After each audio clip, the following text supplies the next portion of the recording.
Ce n'est pas dans toutes les réunions qu'on entre. Écoutez bien, on n'entre pas dans toutes les réunions. Par exemple, une dame à Bafoussam qui a laissé une lettre dans laquelle elle faisait savoir qu'elle s'en va mettre un thème à ses jours. Et dans la lettre, elle fait mention d'une réunion où elle aurait prêté 200 000 francs. Elle a d'ailleurs même laissé l'argent de cette réunion-là. Elle a dit sur l'oreiller. Vous devez partager cette vidéo. C'est une leçon. Il faut comprendre que dans la vie, on n'entre pas dans toutes les réunions. C'est pas dans toutes les réunions qu'on entre. Je vais lire la lettre que la dame a laissée. Je vais lire la lettre que la dame a laissée. Comme je vous dis, on n'entre pas dans toutes les réunions. Vous comprenez un peu, non? On n'entre pas dans toutes les réunions. Voici la lettre que la dame a laissée. Je viens vous demander pardon pour l'acte que je m'apprête à commettre. Mais je me sens tellement mal que je ne peux plus supporter. Pardon, vous allez trouver la force de me pardonner. J'ai prêté 200 000 francs à Péon le jour de la réunion. Voici ça sur le lit. Je comptais aller à l'hôpital avec. Le reste, c'est mes petites tontines que j'ai bénéficié. Il y a l'argent, il y a le reste d'argent d'Olivia dans le sac noir. Pardonnez-moi, je vais mourir très loin. Adieu. Pardonnez-moi, j'ai prêté 200 000 à Péon le jour de la réunion. Voici ça sur le lit. Je comptais aller à l'hôpital avec. Le reste, c'est pour mes petites tontines que j'ai bénéficié. Il y a le reste d'argent de nourriture d'Olivia dans le sac à main. Pardonnez-moi. Vous comprenez un peu? Voilà, j'ai prêté l'argent pour aller à l'hôpital. Voilà une maman qui laisse ses enfants, qui laisse une lettre derrière et qui, voilà, on ne sait pas où elle est. On ne sait pas là où elle est, les gars. Les gars, n'entrez pas dans n'importe quelle réunion. Faites un peu les commentaires. N'entrez pas dans n'importe quelle réunion. On n'entre pas dans la réunion pour faire plaisir. Il y a des gens aujourd'hui qui sont entrés dans des trucs bizarres, qui ont hypothéqué leur avenir, qui sont entrés dans les sectes aujourd'hui à cause des réunions. Parce qu'on leur a dit que non, on va te prêter de l'argent, tu vas évoluer, tu vas résoudre tes problèmes. Elles sont entrées dedans et aujourd'hui elles regrettent. Je connais des gens qui sont entrés dans des réunions bizarres. À la fin, on leur a demandé leurs enfants. On leur a demandé quelque chose. Tu prêtes de l'argent. Tu prêtes de l'argent, ok? Tu reviens remettre la somme, le montant que tu as prêté. On te dit que ce n'est pas ça. C'est 200 000 que tu as prêté, non? On ne remet pas 200 000. On remet plutôt ceci. C'est le jour-là que tu comprends qu'on t'a fait. C'est le jour-là que tu comprends que non, tu n'étais pas entré dans la réunion. Ce n'était pas la bonne réunion. Et puis, si vous voulez entrer dans une réunion, entrez dans les réunions de vos villages. Et renseignez vous-même d'abord. Entrez dans les réunions de vos villages. Ça veut dire que si tu es, je ne sais pas, Betty, tu es en la maison de Betty, tu es Bamlégué, tu entres dans la réunion des gens de ton village. Donc si tu es Tchang, dans les Tchang, des baleines, tu n'entres pas parce que ton ami est entré. Entre dans les réunions de ton village et surtout aussi renseigne-toi aux aînés. Tu peux demander à ton père que papa, la réunion c'est comment? Il t'explique, il te dit ok, dans cette réunion il y a les clans d'âge, il y a ceci, il y a cela. Tu entres en connaissance de cause. Mais n'entre pas dans la réunion parce que tu as un ami au quartier qui est entré dedans. C'est un piège, frère. C'est un piège. Il y a beaucoup de gens aujourd'hui qui sont dans des sérieux problèmes. Parce qu'ils sont entrés dans les réunions sans réfléchir. Ils sont entrés dans les réunions sans réfléchir. Ils sont coincés. On ne leur demande plus l'argent qu'ils ont prêté. On ne leur demande plus les deux qu'ils ont prêté. Hein. On leur demande que, gars, tu viens remettre les 200 000, on ne peut pas 200 000. Parfois même tu prends de l'argent à ces gens-là. Quand tu reviens, ils te disent que nous, va tourner avec. Va tourner avec. Et les gars là savent te contrôler. On te dit que va tourner avec. Tu pars, tu tournes, ça marche, tu tournes, ça marche. tu multiplies ton chiffre d'affaires. Et le moment où il veut te coincer, on te dit que viens rembourser. Tu imagines, tu avais pris un 15 millions. Les activités marchent. Les activités marchent. Ouais, vas-y, bonsoir. Les activités marchent fort, heureusement. Tu ouvres une deuxième boutique. Après, en ce moment qu'on veut te coincer, on te dit que viens rembourser l'argent. En ce moment, il n'y a plus rien ne marche. Tes activités ne marchent plus. Ouais, bonsoir Sam. Tes activités ne marchent plus. Voilà comment tu as appris. Et on t'impose maintenant de venir rembourser cet argent-là. Quand tu ne peux pas rembourser, on te dit, regarde, comme tu ne peux pas rembourser, non, ce n'est pas un problème. On te reprête encore de l'argent. On te monte encore une dette sur la dette que tu avais. Tu essaies de tourner, ça marche un peu. Après, on te dit donc viens rembourser. Quand tu viens rembourser, en ce moment-là, on te dit que ce n'est pas l'argent là qu'on veut. On te dit que, mais on te demande si tu ne comprends pas. On te demande si tu ne sais pas. Tu ne connais pas. Est-ce que c'est ça qu'on veut? L'argent qu'on doit donner, c'est l'argent du fils de tel. Maintenant, tel autre a besoin de l'argent de ton fils aussi. Et c'est comme ça qu'on te met déjà dans le ndem. Tu es obligé d'entrer avec tes deux pieds. Ouais, bonsoir. En ce moment, on te dit que, gars, comme tu vois là, l'argent que tu as prêté, c'était l'argent de tel. Maintenant, on veut ta part. On dit que tu as un garçon, non? Ton garçon de 8 ans, oui, c'est lui qu'on veut. C'est comme ça que toi aussi, tu te mets à réfléchir que merde, c'est quoi le truc? C'est quoi le problème? Tu rentres, tu ne dors plus. Tu as ton petit-fils là, c'est lui qu'on veut. Mais si tu es courageux, tu pars toi-même. Tu vois, tu pars à ton nom propre, donc tu laisses ton enfant vivre, mais toi tu te sacrifies. Il y a beaucoup de boutiques ici à Akwa dont les gars sont morts, des morts bizarres. Un gars a 3 grosses boutiques, il a des grosses maisons. Un matin, il gare sa voiture, plonge dans le vouri. Vous avez souvent, voilà, oui Sam, vous avez souvent entendu ça, non? Qu'un gars qui a une grosse boutique, qui est envié par les jeunes, tout marche bien, il a une belle voiture, une belle maison, il a une femme et des enfants. Un matin, il se lève, il s'en va, il gare sa voiture. Il gare sa voiture sur le pont du Vouri.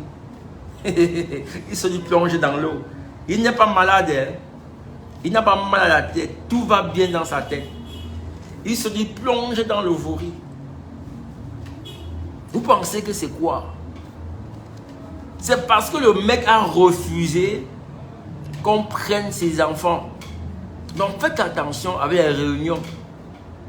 N'entrez pas dans n'importe quelle réunion. Moi je vous dis, si je dois entrer dans la réunion aujourd'hui, je demande à mon père que, ok, par la réunion là que tu passes moi, c'est quoi? Il m'explique. Et voilà, j'entre naturellement parce que c'est la réunion de mon village. Aujourd'hui, on meurt tellement comme des mouches que moi je ne peux pas entrer dans un truc. La matin, si on est en train de raconter que sûrement il est entré dans une réunion pour 200 000, on l'a piégé. On va relier encore une belle. Voilà la matin là. La matin, ça a quel problème? Elle a quel problème pour que un matin elle vous dise que.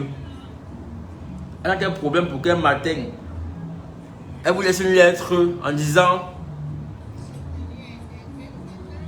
Elle dit, je viens vous demander pardon pour l'acte que je m'apprête à commettre. Mais je me sens tellement mal que je ne peux plus supporter. Pardon, vous allez trouver la force de me pardonner. J'ai prêté l'argent, j'ai prêté 200 000 à la réunion. Le jour de la réunion, c'est sur le lit. Je comptais aller à l'hôpital avec. Le reste de mes petites tontines que j'ai bénéficié, il y a le reste de l'argent de la nourriture d'Olivia dans le sac noir. Pardonnez-moi, je vais mourir très loin à Dieu. Voilà la lettre qu'elle laisse en substance. Bon, dans son cas, on ne va pas dire qu'elle est dans un truc compliqué. Mais on profite de ça pour dire que n'entrez pas dans n'importe quoi. Ne restez pas sur Facebook. Vous entendez que il y a telle personne que tu connais qui a touché 13 000 €. ou 20 000 euros parce qu'il était dans telle réunion avec tel. N'allez pas là-bas parce que la personne a eu 13 000 euros. Vous comprenez? N'allez jamais pour ça. Les 13 000, les 20 000 euros qu'on brandit souvent, c'est pour vous appâter. C'est comme de la maison. Vous comprenez? Quand tu vois ça, tu tombes dessus. Ah, 20 000 euros. Tac, on te récupère. Le jour de la réunion, quand tu es assis, tu es content que non, j'ai trouvé un groupe d'amis, on va faire les choses ensemble. Ils sont en train de te voir avec des yeux de gibier. Donc tu es assis avec eux. Mais on voit ce qu'on gagne sur toi, on te voit comme une marchandise. On te voit comme une marchandise, les gars. Donc n'allez pas entrer dans ces choses-là parce que tu as eu 20 000 euros, 25 000 euros. On dit que non, on cotise 500 euros par mois. Dans ta tête, tu te dis que non, 500 euros, c'est rien. Les gars, attention. Attention. Il y a les gars ici au Cameroun, ils cotisent 100 000 chaque semaine. Tu ne vois pas ce qu'il fait. Chaque semaine, il a la pression de 100 000. Et c'est comme ça que tu vois demain, il sera fou dans la rue. Vous comprenez? Il se met une pression. Tu cotises 100 000 par semaine, tu travailles quoi? Ça fait 400 000 au mois. Tu travailles quoi? Donc arrêtez souvent de vouloir imiter les gens. De vouloir imiter les gens. On meurt seul. On tombe seul. Quand ça te prend seul, tu es seul dans ta chambre. Ceux qui t'ont amené ne sont même plus là. Donc faites gaffe.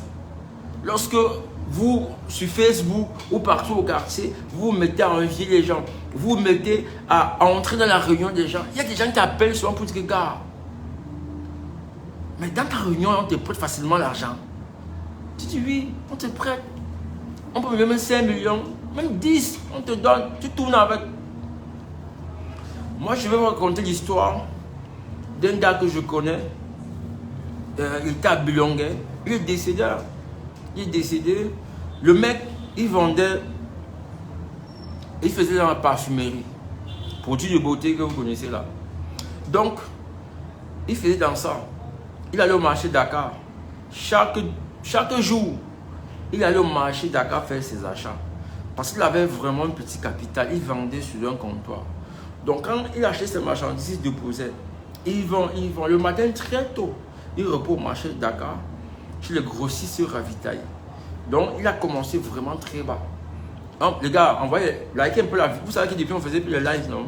Donc, likez d'abord la vidéo s'il vous plaît. Il faut liker la vidéo. Donc, comme je le disais, il allait au marché Dakar tous les jours se ravitailler. Un jour alors, le mec chez qui il prenait la marchandise lui dit que mais mon frère, tu viens chaque jour au marché, fais quoi? Tu viens chaque jour au marché, fais quoi? C'est comme ça qu'on lui donne la marchandise. Viens, tu prends la marchandise 500 000, tu vends, tu reviens me rembourser. Le gars a pris la marchandise d'abord de 250 000. Il est parti, il prenait maintenant les marchandises en 6 pièces. Vous savez que généralement, les produits de la parfumerie viennent en 6 pièces. Donc, les paquets de 6-6. Ceux qui vendent la parfumerie, ça vient en 6-6. Chacun son histoire. Bon, Hervé, chacun son histoire, on ne saurait généraliser. C'est vrai, mais on doit être prudent. Quand on tombe, on est tombé. Tu vois, c'est vrai. Tu as peut-être, toi, eu la chance d'entrer dans une réunion. Il n'y a pas de souci, tu n'as pas de problème. Mais il y a des gens qui se font prendre. C'est pourquoi il faut réfléchir avant d'entrer dans n'importe quelle réunion. Et ça dépend aussi de ce que toi tu veux. Tu comprends un peu? Donc, toi, dans ton cas, je ne sais pas, je peux décider ici que, bon, entre les Mapanis, on fait une réunion, il n'y a pas de souci. Ok? On se connaît, on fait la réunion. Mais tu ne dois pas nécessairement trouver des gens qui sont déjà assis depuis. Tu as une évolution. Tu ne connais pas l'histoire de leur réunion. Tu ne sais pas pourquoi ils ont bâti la réunion. Quels étaient les objectifs? Tu ne connais pas. Donc là, tu entres dedans. Tchoum, on te récupère. Donc, le gars de Dakar, de Bilongué, que je vous raconte, c'est une histoire que j'ai vécue, j'étais petit.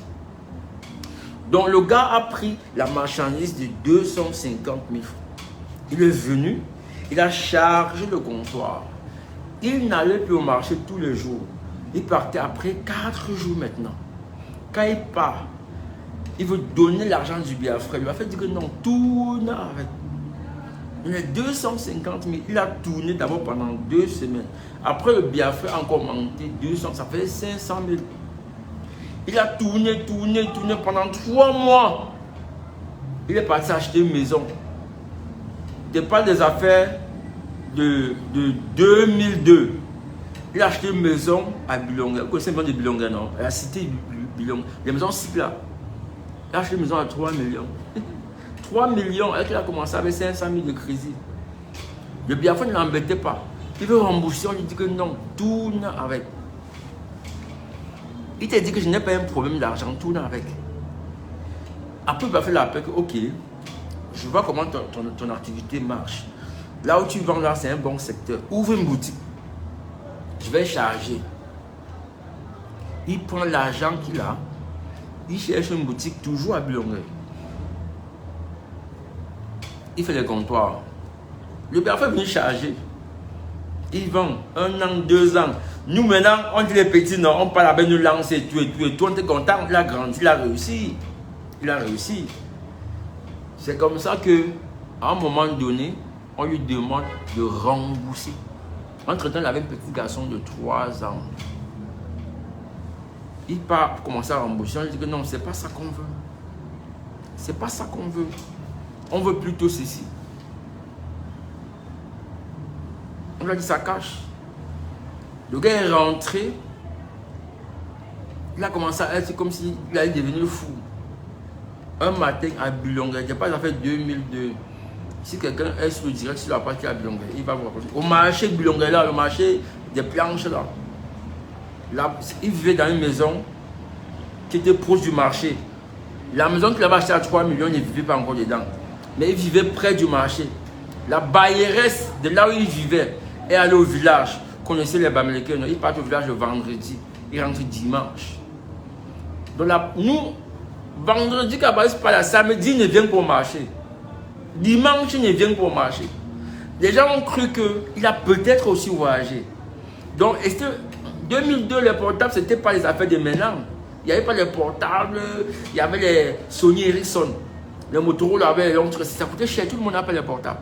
Donc lui, on l'a cherché. On ne l'a pas vu pour les 2 jours, mais on s'est dit qu'il allait au village. La bailleresse rentre du village le dimanche. Elle prend le seau du puits. Elle lance dans le puits pour puiser l'eau. Elle lance le seau, ça tape, toc sur la tête, ça tape sur un truc, non? Elle dit que, mais, le puits ici, là, mais comment elle lance le seau, ça tape sur quelque chose? Elle prend la torche, elle torche le puits. Le gars est assis dans le puits. La magie. Le gars est assis dans le puits. Il était mort. Une histoire réelle. Réelle. Il était assis dans le puits. Il a fait comment pour être assis dans le puits, on ne sait pas. Mais, pour vous dire que, même dans le business, apprenez à aller doucement. Allez pas à pas. N'entrez pas dans un marché. N'entrez pas dans un business où vous voulez aller plus vite que ceux qui étaient là. Et il y a un jeune, je m'en trouve sa photo. Il est mort à Deido. Il est mort à Deido l'autre jour. Il rentrait une Joko, la voiture l'a cogné. La moto l'a cogné. Je m'en trouve sa photo pour qu'on le reconnaisse. C'est un gars que nous on connaît ici au marché Congo. Le petit là a 25 ans. Il part déposer 100 millions à XTJ. XTJ, c'est une marque de téléphone à 100 millions. Et il vendait pour quelqu'un, ça ne fait pas moins de 2 ans. Il part déposer 100 millions. La semaine, il est décédé, il a déposé 100 millions de la boutique de XTJ. Donc, quand la marchandise vient, je lui dis qu'on envoie d'abord, il y va en gros. Les enfants de 25 ans qui manipulent les 200 millions, ils vendent plus que les qui. Ils vendent plus que les qui. Entre-temps, il y a les gars au marché qui sont au marché Congo depuis 2020.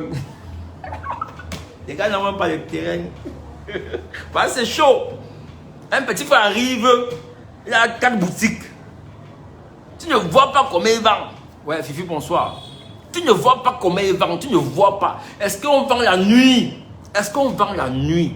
Est-ce qu'on vend la nuit, les gars? Tu young man, le petit si, il arrive derrière nous, il a multiplié les boutiques. Les gars, c'est chaud. Faites gaffe. Je vous dis, en l'occurrence, les amis, n'entrez pas dans n'importe quelle réunion. C'est tout ce que je peux vous dire. N'entrez pas dans n'importe quelle réunion.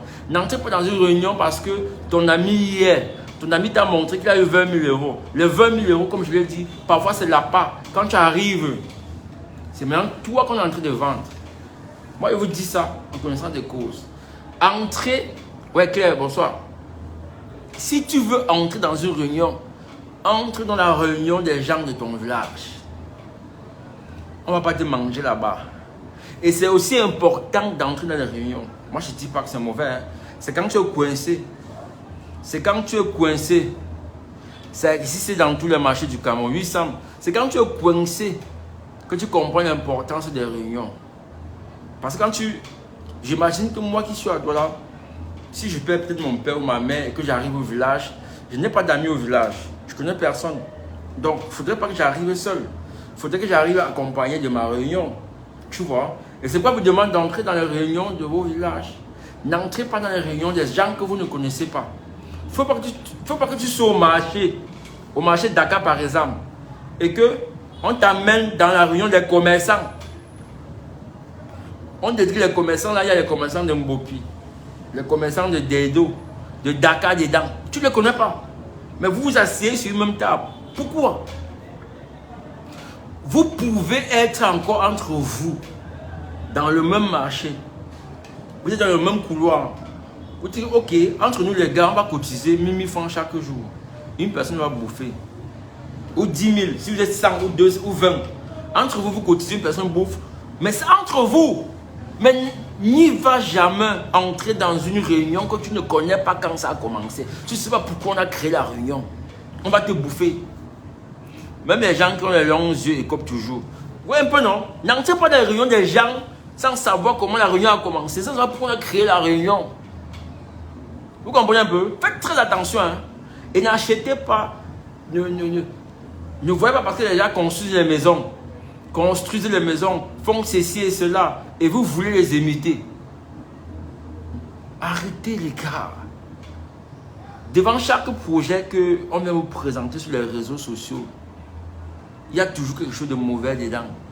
Les gens qui construisent, qui réalisent les bonnes choses ne montrent pas. Les gens qui réalisent les bonnes choses ne montrent pas ça aux gens. Ils n'ont pas le temps de montrer. Parce que c'est normal qu'ils réalisent. Ceux qui vont vous montrer que j'ai fait ci, j'ai fait ça, c'est des gens qui se sentent incapables. Hein? Qu'on vous dise la vérité. Les gens qui font les bonnes choses ne montrent pas. Ils n'ont pas le temps de montrer. Ils te montrent pourquoi. Regardez un peu les milliardaires camerounais, vous les voyez souvent. Les vrais riches camerounais, là, vous les voyez. Vous ne les voyez pas, non. Mais chaque jour, en tant que non, hôtel 5 étoiles, hôtel 4 étoiles, tel supermarché, mais vous ne les voyez pas. Ils n'ont pas le temps de montrer. Maintenant, nous qui n'avons rien, c'est nous qui passons le temps à montrer. Tu montres quoi? Tu penses qu'on est fier de te voir? On est fier de voir que tu as réussi. Détrompez-vous. Hein? Il n'y a personne qui peut être fier de ce que tu as réussi, de l'immeuble que tu as construit. Même si tu dis que c'est bien, dans ta tête, il s'est dit que mais pourquoi pas moi? Pourquoi c'est elle? Pourquoi c'est lui? Pourquoi c'est pas moi? Donc, il vaut mieux ne même pas faire en sorte que la personne puisse apprécier, que ce soit négativement ou que ce soit positivement. Faites vos choses, gardez-les pour vous, pour vos enfants. Ne montrez rien, on ne sert à rien. Le vrai argent ne fait pas de bruit. Exact, mon frère. Le vrai argent ne fait pas de bruit. Ce que je vous dis est vrai. Quand je vois les gars venir sur Facebook exposer, je lappe ses mains. Voilà le type-ci. Ça met feuille au cristal. Je ne sais même pas comment il est. Voilà les Moncam, ils sont décédés. Je ne l'ai jamais vu. Les Kajis de Fosso, ils sont décédés. Est-ce que tu l'as un jour vu? Je dis face to face. Je dis pas à la télé. Non. Photo Victor. Est-ce que tu l'as vu face to face? Non. Bon, peut-être parmi vous, les gens qui les ont vus, tu vois, parce que vous êtes des grandes personnes, vous entrez partout. Mais les gens comme nous, là, on ne les a pas vus. Mais il n'avait pas besoin de se mettre sur la place publique pour dire que j'ai réalisé ceci. Il réalisait et on voyait après. Donc, cessez de montrer ce que vous avez. Cessez de montrer ce que vous avez réalisé. Ça ne peut pas vous apporter du bonheur. Parce que les gens qui sont assis en face, qui vous regardent, qui devraient vous apprécier, n'ont pas tous la bonne énergie. Tu assures la vie des enfants, non? Et lui, ses enfants font quoi? Ses enfants font quoi entre-temps? Ses enfants ne s'en sortent pas. Vous comprenez un peu? Donc, à un moment donné, quand tu sais ça, quand tu connais que dans ton secteur, que dans ton pays, on n'aime pas trop ce qu'on fait, mieux tu vis ta petite vie, tranquille, sans embêter les gens. Sans embêter les gens. Vous comprenez un peu? Parce qu'ils vont croire que tu les embêtes. Et c'est où ton poison peut venir. C'est où on peut t'empoisonner. Oui. Pour éliminer quelqu'un, ça coûte quoi? Vous avez vu, à un moment donné, ici au Cameroun, il y a 1 année ou 2 ans en arrière, il y avait tellement d'empoisonnement, non? Tu viens, attends, tu es en France, tu ramènes ton gars au pays, pour la dot. Tu arrives, vous deux, vous ne rentrez plus. On a vu c'est ici. Et une femme en France qui est venue se faire doter avec son gars, les deux ont été empoisonnés. Et une femme aux États-Unis qui est venue ici célébrer son mariage ici à l'aéroport, où c'est Best Western Hotel. Elle était empoisonnée, non? C'est elle qui a tout payé. Hein? On a fini avec elle. Et il y a un professeur qui était au Canada. Il est venu passer ses vacances après le Covid. Tant on a mis au sol. Il y a des gars qui sont partis du Maroc. Donc il n'est même pas en Beng. Il est au Maroc. Il arrive au Cameroun, on finit avec lui. Il n'est même pas en Beng. Vous comprenez un peu? Il n'est même pas en Beng. Il n'est même pas conduit en France. Même au Maroc, on boit avec toi. Même au Maroc, on finit avec toi. On dit non, le gars c'est dehors. Vous comprenez un peu, non?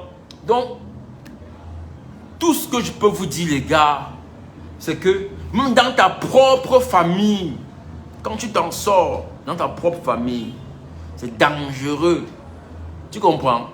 C'est pourquoi même si dans ta famille, si tu es le lead, si tu es la personne qui a le plus d'argent, il faut te méfier de tes propres frères aussi. Aujourd'hui, on finit avec toi. Aujourd'hui, même tes frères finissent avec toi. Oui. Oui, même tes frères. C'est pourquoi, à une certaine époque, il y avait ce qu'on appelait les réunions familiales. Les réunions familiales étaient quelque chose de bien. Pourquoi? Parce que lorsque vous arriviez dans nos réunions familiales, on essaie de voir ceux qui ne s'en sortent pas. Et on décidait de les aider. On pouvait arriver, on voit un enfant qui a le bac, on dit ok, comme il y a le bac là, on va payer ses études à l'université ou on va le faire voyager. Il y a des familles où les réunions familiales ont permis à chacun de devenir quelqu'un de bien. Vous comprenez un peu, non? Il y a des familles où les réunions familiales ont permis aux enfants de la famille de devenir de bonnes personnes. Depuis un certain temps, les réunions familiales n'existaient plus. C'est chacun pour soi. C'est-à-dire que dans ta famille, tu te bats seul pour ta progéniture.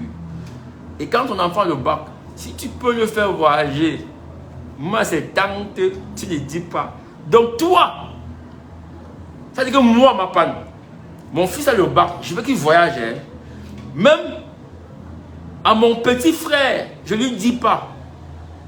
Parce que j'ai peur que non, je lui disais ça, il appelle mon fils et comme ça, et tout. C'est le manque, les gars. Il ne manque pas, non? Il y a les familles, tu es assis ici, tu entends seulement que tu vois seulement ta cousine en Allemagne. Tu te dis que mais ça c'est parti quand? Les gars, ta cousine au métro, tu t'assois un peu, tu te dis que mais c'est pas l'intelligence artificielle. Et c'est où je commence à comprendre, je dis que non. Oh, tata avait fait que, tonton avait fait que, je suis resté, on a dit que. Tu vois un peu, non? C'est comme ça parce que les gars sont devenus méchants. Les gars sont devenus méchants. Et quand tu vois comme ça, mon frère, pour protéger ta propre progéniture, qu'est-ce que tu fais? Pour protéger ta propre progéniture, tu te caches aussi. Donc maintenant, on vit caché. Ce n'est plus l'époque où Quand tu réussis même ton examen, tout le quartier était content.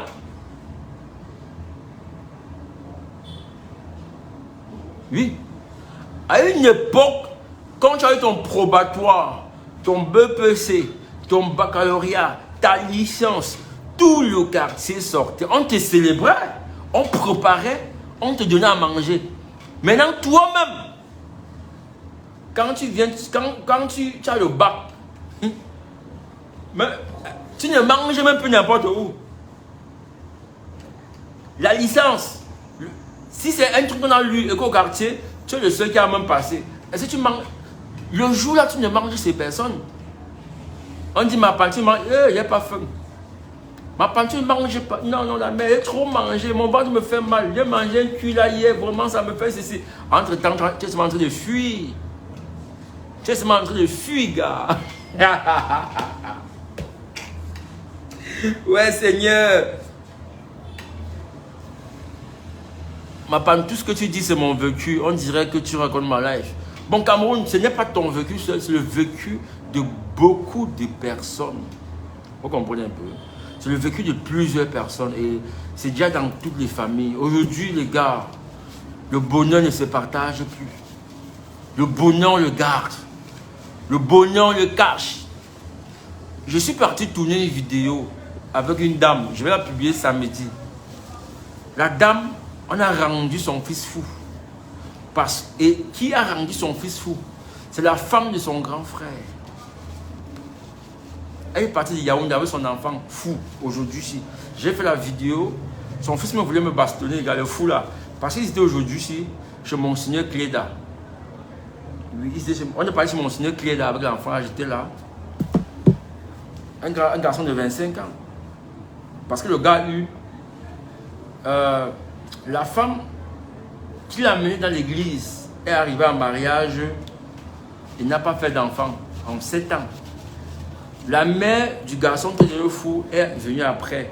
Parce que la mère du garçon, c'est la femme du petit frère du mari. La dame qui a rendu l'enfant fou. Donc c'est un peu mes co-épouses. Donc son fils a eu concours de l'armée. Au moment où il devait aller présenter, c'est-à-dire qu'on devait faire l'appel, il part composer et tout, et tout, et tout. Il part se faire former. Elle a pris l'enfant de son... Elle a pris le garçon, elle est en Centrafrique avec. Allez mettre l'enfant en Centrafrique dans une église. L'enfant est revenu au Cameroun étant fou. Un enfant qui a eu le concours de l'armée. Parce qu'elle n'a pas fait d'enfant. Elle récupère l'enfant de cette dame. Elle l'amène en Centrafrique. Un enfant qui vient d'avoir le concours de l'armée. Sauf le petit, il est loin aujourd'hui. Il a 25 ans. Le concours était en 2021. Donc le petit là devait être militaire depuis bientôt 4 ans. Le gars est fou. J'ai fait la vidéo publiée pour vous dire que même dans les familles, les gars, même dans les familles, ça existe les gars. Vous comprenez un peu? Oui. Si dans ta famille, quelqu'un n'a pas la même situation que toi, il ne faudrait pas que tu envoies tes enfants là-bas, n'importe comment. Vous comprenez un peu? Si dans ta propre famille, tes frères n'ont pas la même situation que toi, arrange-toi. Arrange-toi à ce que ces gars aient une bonne situation. Mais n'envoie pas tes enfants chez eux tant que tu n'as pas arrangé leur situation. Pourquoi? Imagine que ton frère soit en difficulté, qu'il vive mal. Pendant les vacances, tu lui envoies tous tes enfants. Tes enfants arrivent chez lui. Le matin, il lui donne le pain chargé avec le beurre. Ils ne mangent pas. Parce qu'ils sont habitués au pain, au chocolat ou bien au café le matin avec les omelettes. La femme de ton petit frère va dire que mais vous ne mangez pas parce que vous êtes les bossers. Hein? Donc, moi c'est la saleté. Ou bien prépare le riz sauté avec le mbunga. Tes enfants refusent de manger. Parce qu'ils sont habitués à manger autre chose. Tu vois? Et c'est comme ça qu'on va commencer à détester tes enfants. On dit que mais vous ne mangez pas parce que donc nous on manque la saleté. Donc elle commence à se victimiser. Tu vois un peu? C'est pourquoi je dis qu'il faut faire très attention aujourd'hui. Faites très attention. À l'époque, nous, quand on était plus petits,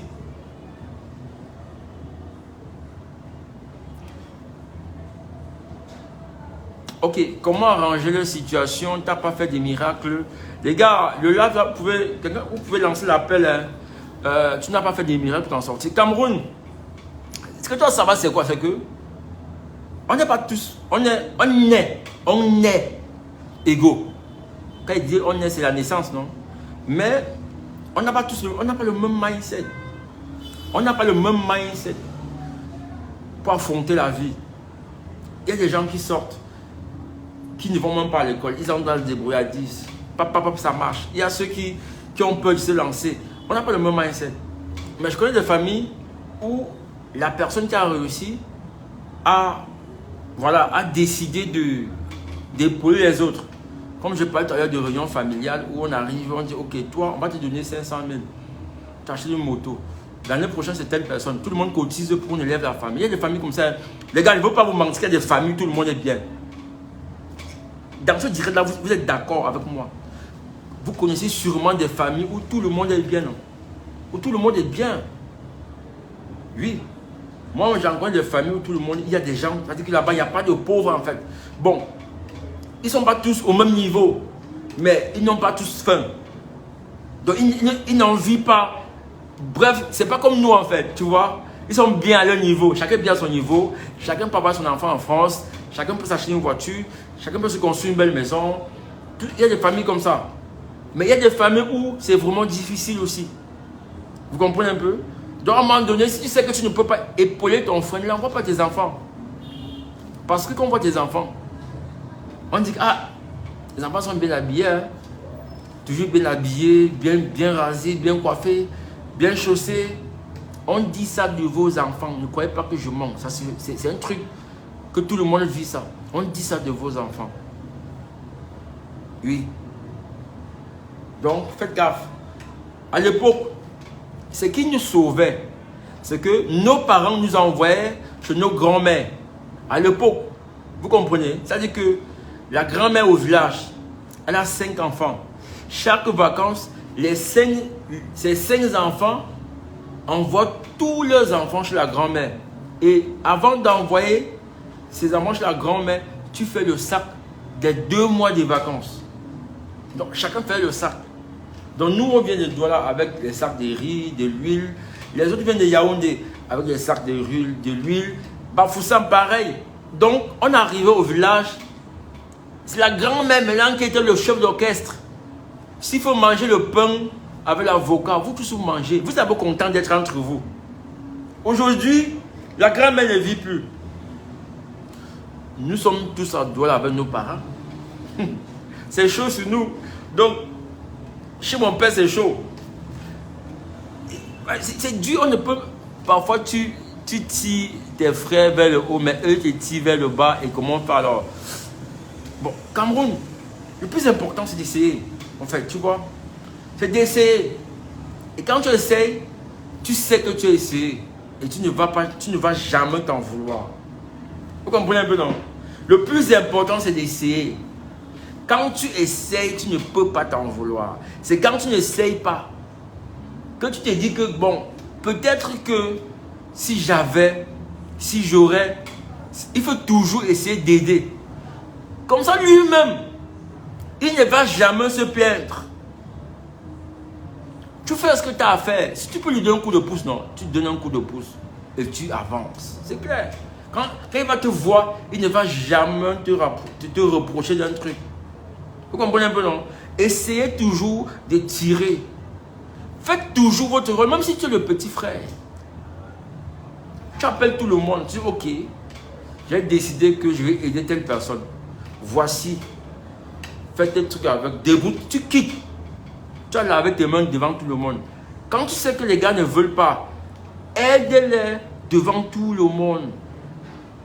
Tu vois, là tout le monde voit. Tu as lavé tes mains. Demain, personne ne va t'en vouloir. Vous comprenez un peu? Bon, je suis tombé dans une vidéo que Zoumanta a publiée. Et les gars, mais la diaspora là, vous souffrez, gars.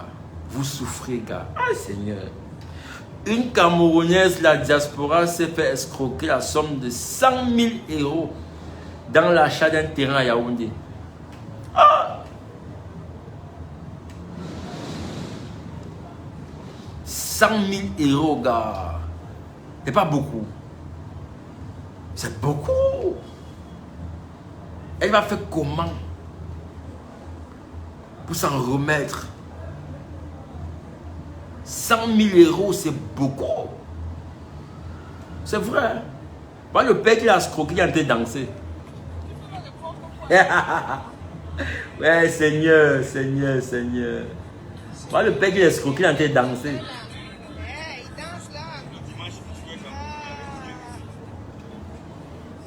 Il danse lui. Il met toujours Dieu devant. Dieu, regarde l'église.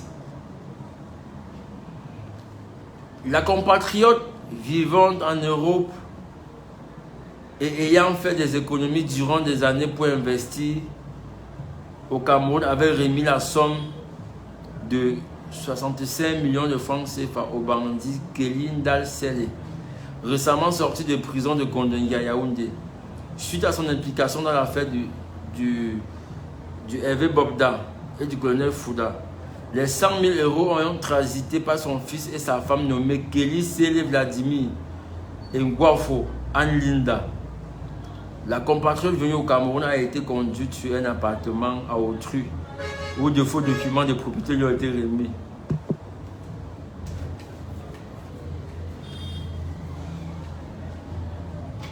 C'est-à-dire que 65 millions 100 000 euros. Elle arrive au Cameroun. On l'a conduit dans un autre appartement. Un appartement qui appartient à autrui, pas à elle. Qui appartient à autrui. On l'a conduit là-bas. Avec un faux titre de certificat de propriété. Mais ça, c'est la méchanceté. Donc, il y a des gens au pays que il se lève un matin, il est sur Facebook, il achète des trucs et tu contactes la mauvaise personne. Mais c'est beaucoup. Pour investir un tel montant, mieux tu viens au Cameroun. Tu vois tes propres yeux. C'est énorme. Les gars, pour investir un tel montant, même si c'est pour 3 jours, viens au Cameroun. Tu vois tes propres yeux. Moi, je peux vous dire quelque chose. Sur 10 Benguis qui font des achats au pays, au moins 8 se font toujours frapper. Ça, c'est clair. Hein? Sur 10 Benguis qui font des achats au pays, au moins 8 se font toujours frapper. Pourquoi? Parce que tu n'es pas là. Et la frappe intervient à tous les niveaux. On peut ne pas te frapper le terrain, mais on te demande les prix. Un truc coûte 2 millions, on te met 3 000. Et puis, quand tu vas te plaindre, il suffit que le plaignant, en fait, que on va dire quoi? Tu es le plaignant, l'accusé, aille voir le commissaire ou l'homme en tenue chez qui tu t'es plaint. Ils disent à l'homme là que tu as les dos, que tu as un bec. Tu vois, ils s'entendent maintenant avec le nien. Avec l'enquêteur, non? On te travaille. On te work maintenant. Quand tu comprends un peu, ça dit que tu te plains, tu lui envoies la convocation. Il court, il part voir le gars, l'enquêteur. Il dit à l'enquêteur que la dame que tu vois, non, elle vient en France. Je l'ai frappé. J'ai encore l'argent. Maintenant, voilà ce qu'on va faire. Il faut que tu lui... Je serai là demain, elle sera aussi là. Voici ce que tu vas dire. On se partage l'argent. Tu lui demandes de mentir. Donc, maintenant, tu vois que dans ton affaire là, l'enquêteur va te tourner. Tu lui envoies sa part d'argent. Il se partage. Donc, on commence à te tourner toi. Et quand tu vas arriver au parquet, ce sera la même chose. Dès qu'on sait que tu as des beignes, le gars monte, il voit le procureur. Ton affaire, ne laisse pas ton affaire. On sait que tu as 2 semaines au pays, tu vas rentrer. On renvoie l'affaire. L'affaire tombe le jour que tu n'es plus au Cameroun. Tu cherches dans un avocat. L'avocat aussi commence à dire chop. Après tu restes tranquille. Hein? Ouais un peu. Voilà. Voilà le problème aujourd'hui. C'est pourquoi il dit que faites très attention lorsque vous voulez acheter le terrain. Réfléchissez par 2 fois. Réfléchissez par 2 fois. Prends ton vol, même si c'est pour 3 jours. Le jour de la transaction, tu as atterri. Voilà 100 000 euros que la dame a perdu. Comment est-ce qu'on fait pour économiser 100 000 euros? Comment est-ce qu'on fait pour économiser 100 000 euros en Europe? C'est beaucoup de sacrifices. C'est beaucoup d'années. Puisque pendant que tu économises les 100 000 euros, tu dois vivre. Tu as des problèmes. Tu as des factures. Arriver à une somme pareille, c'est... Mais il y a des gars qui n'ont vraiment pas. Ils sont sans cœur, comme on dit. Ils sont... Ay, putain. Ça fait mal, hein? Qu'est-ce qu'on peut lui dire à part que courage? Et elle va même déprimer. Elle va déprimer. Elle va déprimer, elle va forcer de déprimer. 100 000 euros, c'est pas 10 000 euros. C'est beaucoup.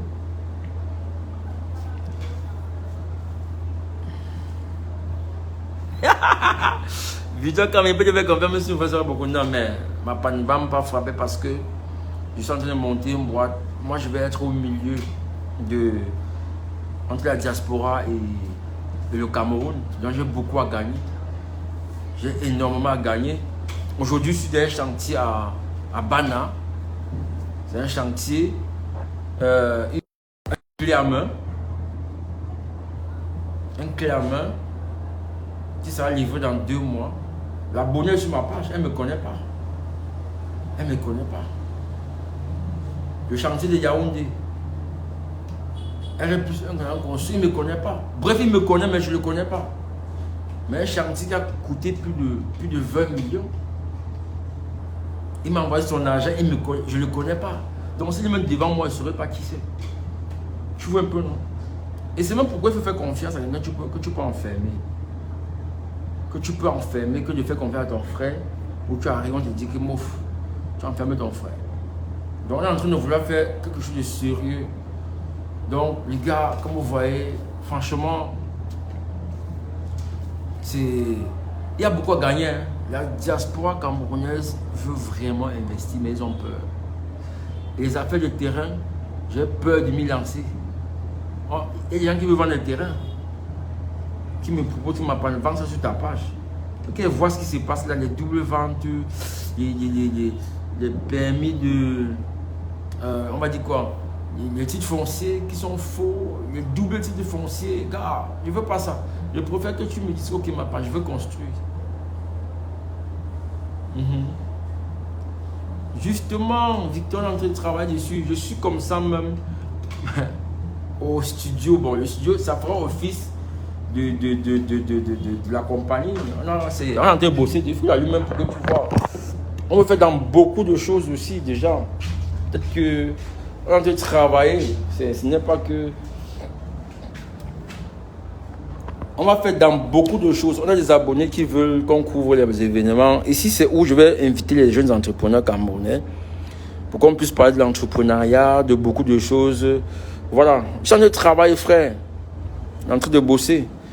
Tu vois, il y aura des jeunes entrepreneurs qui vont venir ici pour qu'on parle de leur business.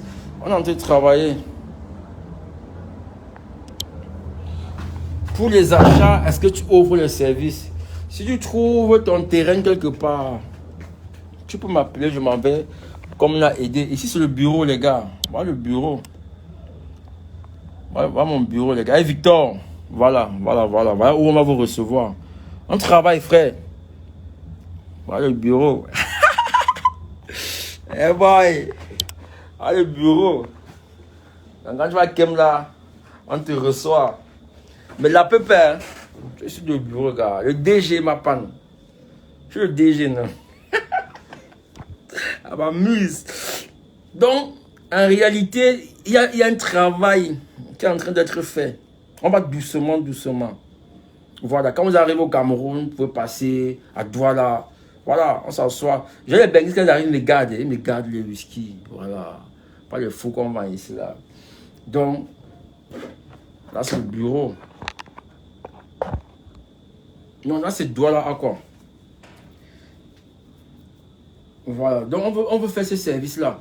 J'ai quand même déjà aidé certains abonnés à acheter un terrain chez Yaoundé. J'avais fait la vidéo. Et il y a maintenant ceux qui sont en train de construire. Comme je suis maintenant à Bafang en train de construire, c'est pour une abonnée. Elle m'a donné l'argent, elle a dit que ma panne fait seulement ce que tu as dit. On a signé le contrat. On a le contrat qu'on signe. C'est pas que je raconte des trucs. Voilà le contrat. Ça, c'est le contrat de PK21. Voilà, contrat PK21. On a réalisé une fondation ici. Contrat de construction d'une fondation pour un bâtiment R+1. Surface 208,5 mètres carrés. Voilà. Son terrain d'abord c'est 533 mètres carrés. On a utilisé 208 mètres carrés. Délai de réalisation 6 semaines. Bao, c'est un abonné de la page. Voilà. Donc, on travaille. Ce n'est pas, on fait pas. On travaille. On espère que ça va aller. Bon.